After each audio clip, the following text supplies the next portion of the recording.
سلام، عرض احترام و ادب. فرناز هستم، مربی بدنسازی. در خدمت شما هستم با یک ویدیو جدید با موضوع فاستینگ یا همون روزه‌داری. بدنسازی بانوان. رژیم غذایی فاستینگ در واقع همون شرایط روزه‌داری مسلمان‌ست، با این تفاوت که در فاستینگ نوشیدن انواع نوشیدنی‌های بدون کالری مثل چای، آب و قهوه مجاز هستند و این وجه تمایز باعث برتری رژیم فاستینگ نسبت به شرایط روزه‌داری است، به این دلیل که عدم مصرف آب در طول روز باعث به وجود آمدن مشکلات گوارشی، ایجاد سنگ کلیه، عفونت‌های ادراری و افزایش ضربان قلب، فشار خون و موارد دیگر می‌شود. اما دست کشیدن از غذا خوردن مزایای قابل توجهی دارد که از جمله آنها استراحت و پاکسازی دستگاه گوارش و دفع سموم بدن می باشد. بدن انسان برای مواجهه با این شرایط سازگاری لازم را دارد و این برمیگردد به شرایط زندگی انسانها در سالها قبل که برای تأمین غذای مورد نیاز خود مجبور بودند به شکار بروند. گاهن تا چندین روز موفق به تهیه غذا نمی شدند.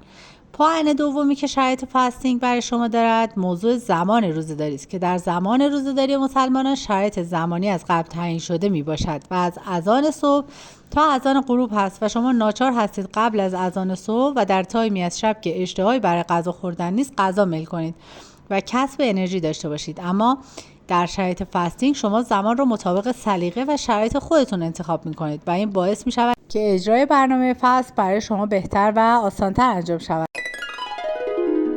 بدنسازی بانوان. فاستینگ در واقع به این معناست که شما تایم غذا خوردن را تحت کنترل قرار می‌دهید و بنا به شرایط خود زمانی از روز را برای مصرف کالری اختصاص می‌دهید. فاستینگ در انواع زمانبندی‌های مختلف طراحی شده است که یکی از محبوب‌ترین و پرکاربردترین آنها فاستینگ 16-8 می باشد که بر اساس این طراحی شما به مدت 16 ساعت باید از خوردن غذا اجتناب کنید و صرفاً به خوردن نوشیدنی‌های بدون کالری و قند اکتفا کنید.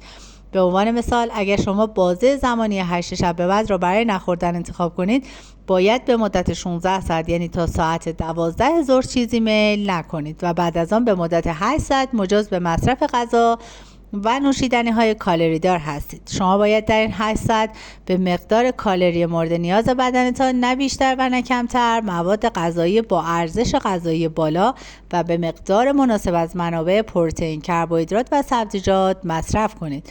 در واقع شما اگر میخواهید نتیجه قابل ملاحظه‌ای به دست بیاورید باید همان کالری برنامه کالری شماری را در بازه زمانی مشخص مصرف کنید و به ارگان‌های بدن زمان کافی برای استراحت و رفتن به سراغ منابع ذخیره چربی را بدهید.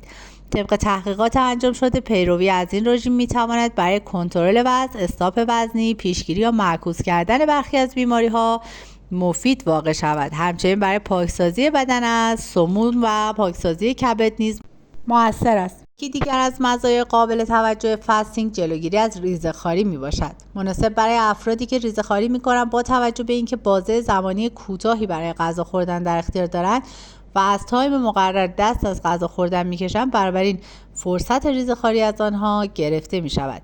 همچنین برای افرادی که در تایم‌های پایانی روز احساس کشش بیشتری به غذا خوردن دارند می‌تواند گزینه مناسبی باشد، چرا که با رسیدن به زمان محدودیت مصرف دست از غذا خوردن می‌کشند و این عمل بعد از مدتی به صورت عادت می‌شود و هنجارهای غذا خوردن را در افراد به سبک لایف استایل سالم نزدیک می‌کند. بین تمام انواع فاستینگ با بازه‌های زمانی متفاوت مثل 12 ساعته، 24 ساعته، 2 روز در هفته، فاستینگ جنگجو و غیره شما را به نوع 16-8 آن دعوت می‌کنم که مناسب برای عموم افراد است تا از مزایای قابل توجه آن بهره ببرید.